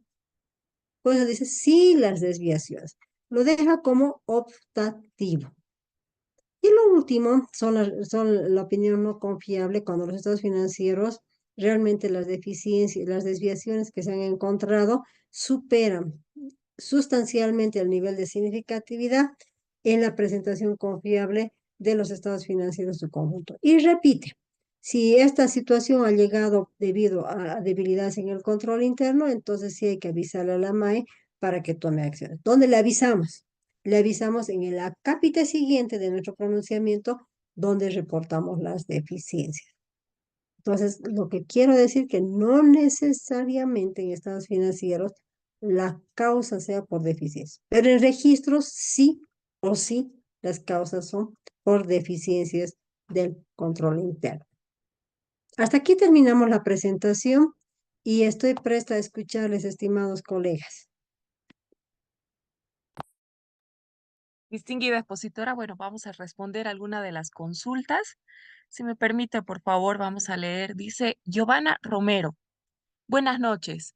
La CGE, dice, hizo auditorías ambientales a la explotación minera. ¿Qué tipo y cuáles fueron los resultados? Es una de las consultas. Ya, Giovanna, buenas noches. Esa consulta tenían que plantearle al ingeniero Pérez, porque él es el que ha expuesto auditorías ambientales. Si no, yo lo hiciera con el mayor gusto. Giovanna Romero dice, buenas noches. Licenciada Sandra, al decir criterio, también se puede denominar a la evaluación que realiza el auditor interno sobre alguna información o documentación o proceso. ¿Les repito? No, está bien. Le explico.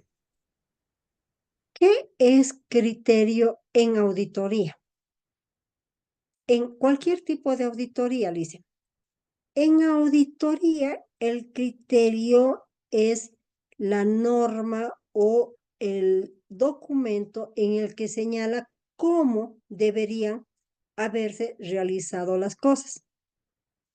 En auditoría lo que hacemos es examinar y comparar lo ocurrido, el objeto, el hecho, en relación a lo que dice la norma o el contrato, el convenio establecido para este fin específico. Ese es el criterio al que establece la norma y lo señala de manera expresa en su acápite de disposiciones generales. Ahora, entiendo a dónde quiere llegar usted, licenciada. Ahora, cuando desarrollamos y ejecutamos la auditoría, obviamente que nosotros aplicamos criterios profesionales. Criterios profesionales. Es decir, que para el análisis de una determinada operación aplicamos criterios y experiencias profesionales. Eso sí, es diferente, pero dicen, a el criterio de auditoría que establece la norma. Entonces, no hay que confundir aquello. Como criterio, a ver, por ejemplo, nosotros decimos, bueno, me toca validar estos saldos de antigua data, ¿qué es lo que voy a hacer? Voy a para el análisis, he recibido confirmaciones de saldos, en otros casos no he recibido confirmaciones de saldos. ¿Qué criterio profesional voy a aplicar aquí en el análisis? De aquellos que no he recibido confirmación de saldos, digo que este saldo no está debidamente expuesto y respaldado. No, mejor haré procedimientos alternos. O de repente ese saldo es de re antigua data que ya no tengo elementos para realizar mayor procedimientos alternos. Entonces, en ese caso, estoy aplicando criterios profesionales. Pero la norma, con todo el desarrollo de la exposición, yo les he hablado de los criterios de auditoría que marca la norma de auditoría. Es decir, ¿con qué tengo que comparar? ¿Cómo debería haberse registrado la compra em, de accesorios para los equipos de computación? ¿A qué se lo va a registrar como un gasto? ¿Se lo va a incrementar el valor del equipo? ¿Qué dice la norma? ¿Cuál es el criterio de la auditoría? Exacto. ¿Qué dice la norma de cómo debería haber procedido el objeto? Esa es la respuesta, licenciada. Otra de las consultas, estimada expositora, dice Juan José Durán. Cuando existen hallazgos de auditoría con presunto daño económico, ¿cómo se debe proceder?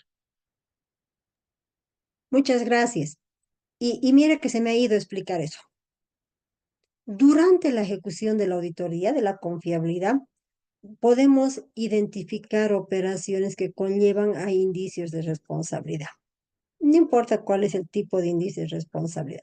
La norma dice que cuando se adviertan esas situaciones, como que tenemos que separarlo a un ladito para atenderlo por cuerda separada, valga la redundancia, y continuar la auditoría en su curso. A ver, voy a traer a colación un ejemplo. Ocurre, ocurre que ustedes ya han visto una operación X, han ido en registros que lo han considerado como operación crítica y de pronto cuando ya termina el acto de la recepción final y el pago de la liquidación final, entonces ustedes dicen voy a hacer la última verificación de esta operación y advierten que no se han considerado algunas multas que debería haberse cobrado o retenido a la empresa. Entonces, por ese lado, tenemos el problema de que ya ha generado un presunto daño económico la ausencia de cobro de esas multas. Se le ha ido. Entonces, ¿qué es lo que hacemos? Eso tiene que rescindir, ese perjuicio tiene que ser rescindido a la entidad. Pero en auditoría de confiabilidad, lo que tenemos que hacer es identificar por qué se le ha ido al área contable, por qué no ha descontado las multas. ¿Es un caso aislado o son casos comunes dentro de la auditoría? Porque yo les digo, en la auditoría de confiabilidad tenemos que identificar causas para tomar acciones de mejora. Entonces, ese camino de análisis ustedes van a continuar en la auditoría de confiabilidad. Sin embargo, como ya se ha advertido que en este caso concreto, esta omisión ha generado un probable daño económico al Estado, el auditor lo que tiene que hacer es, de manera simultánea, si considera él de manera simultánea, activar la auditoría de cumplimiento. Obviamente que previa ejecución del relevamiento de información para fines de auditoría de cumplimiento y determinará la auditabilidad mediata o la auditabilidad inmediata. Pero si ustedes se fijan, por ese efecto, está teniendo un tratamiento de manera separada. No es que está esperando que termine la auditoría. Esa decisión ya del auditor, si de manera paralela hace el relevamiento para tomar la decisión de auditar de manera inmediata o de manera mediata, o espera algo más y lo realiza. Lo propio ocurre en las posibles contravenciones al ordenamiento jurídico administrativo. Ocurre que ha efectuado la auditoría y cabalmente vamos a seguir con el mismo ejemplo, más allá del daño económico que ha causado esta omisión, había una norma interna, había un procedimiento interno que señalaba quién era el funcionario responsable de efectuar un seguimiento y control a todos los pagos a las empresas y advertir la posible existencia de retención de multas. y este funcionario no ha cumplido con la norma específica que regula sus funciones como tal. ¿Esa es una presunta contravención? Sí. Depende de la gravedad y del efecto, el auditor podrá tomar la decisión de mandar el trámite a la autoridad sumariante para que sea ella la que juzgue esta omisión. Pero, reitero, en la confia no tiene que perder el norte. La confia sigue analizando si esta omisión de este funcionario es un caso aislado, es un caso permanente, las causas para qué, para recomendar mejora. Y por estas omisiones que han generado efecto de manera simultánea, en este caso sí debería ser de manera simultánea porque la responsabilidad administrativa prescribe muy rápido. Entonces, de manera simultánea, a través de una nota administrativa, comunica a la autoridad sumariante para qué, para que tome las acciones judiciales que correspondan. Seguimos con más consultas. Me dice Yavet, estimada licenciada, ¿cuál sería la diferencia entre la auditoría de confiabilidad y la especial? Ya, la auditoría, a ver, todas las auditorías tienen el propósito de contribuir a una mejora de la gestión, desde las perspectivas del objeto que les toca auditar. Pero la auditoría de cumplimiento tiene una particularidad muy importante. Ahora se llama de cumplimiento. Antes se denominaba especial. Ahora se denomina de cumplimiento y estamos hablando de lo mismo. La auditoría de cumplimiento es una auditoría muy puntual y concreta, que refiere a que se necesita que el auditor emita un pronunciamiento sobre el cumplimiento de una disposición normativa de manera bien concreta. Es decir, necesito que el auditor me diga si se cumplió con este contrato o no se cumplió con el contrato. Esa es la intención. La intención no va más allá de contribuir a una mejora, si es que ha habido deficiencias, no. Aquí en la auditoría de cumplimiento no hay cumplimientos a medias. No hay, cumplió el primer cláusula, excepto la tercera. No hay. En la auditoría de cumplimiento, por eso se dice que es una auditoría muy puntual, muy precisa y que tiene ese propósito de emitir el pronunciamiento sobre el cumplimiento o no, mas no obliga a la auditoría de cumplimiento a evaluar el control interno. En cambio, el otro tipo de auditoría, como la CONFIA, lo primero es que evaluamos el control interno. ¿Por qué? Porque el control interno es el motor del éxito de la operación o del no éxito de la operación. En la auditoría de cumplimiento llegamos a esos extremos. Cumplió. Y si no cumplió, ¿cuáles son las sanciones por el incumplimiento? Esas son las diferencias, licenciado. Bueno, No, la perdón, última consulta. perdón, una complementación. Y la auditoría de cumplimiento está orientada a efectos y la auditoría, el resto de las autoridades a riesgos fundamentalmente. Perdón, Raquel, adelante. No, porque, estimada expositora, me dice Carlos Chávez, ¿qué criterios de muestreo se podría aplicar a la revisión de registros contables durante la gestión, ya que los registros son repetitivos? Durante la gestión o en cada qué tiempo se debe realizar la revisión de registros contables durante la gestión. No olviden que en la evaluación de registros lo que estamos haciendo es validar el funcionamiento de los controles.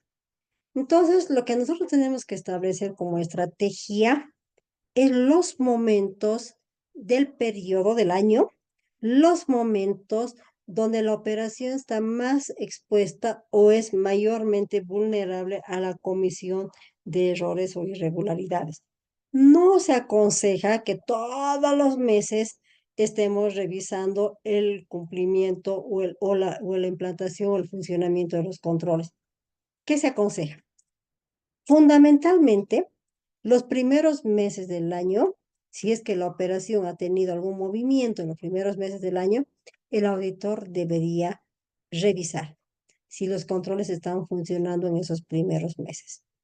Sí o sí debe revisarse los movimientos del mes de diciembre, porque el mes de diciembre para cualquier operación es un mes de alto riesgo. ¿Por qué es un mes de alto riesgo? Porque es un mes donde se paga todo, hasta lo que no se ejecuta, porque hay que ejecutar el presupuesto, se efectúan los ajustes, se efectúan los adelantos, etc. Entonces se vuelve un mes de alto riesgo para un buen porcentaje de entidades. Y después, durante la gestión, el auditor debería identificar los momentos o los meses donde ha tenido mayor movimiento, ya sea en cantidad de transacciones o en monto de transacciones. Entonces, yo les sugiero que tomen en cuenta esos criterios que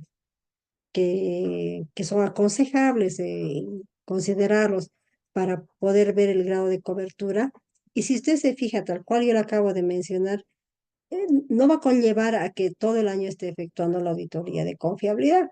Pero también otro elemento que debe considerar, que si usted deposita confianza en el funcionamiento de estos controles en las primeras revisiones, ya en las que se vienen dando en los siguientes meses del año, ya tiene que bajar la frecuencia de revisión porque es una operación que está aparentemente debidamente controlada. No necesita tener una muestra amplia.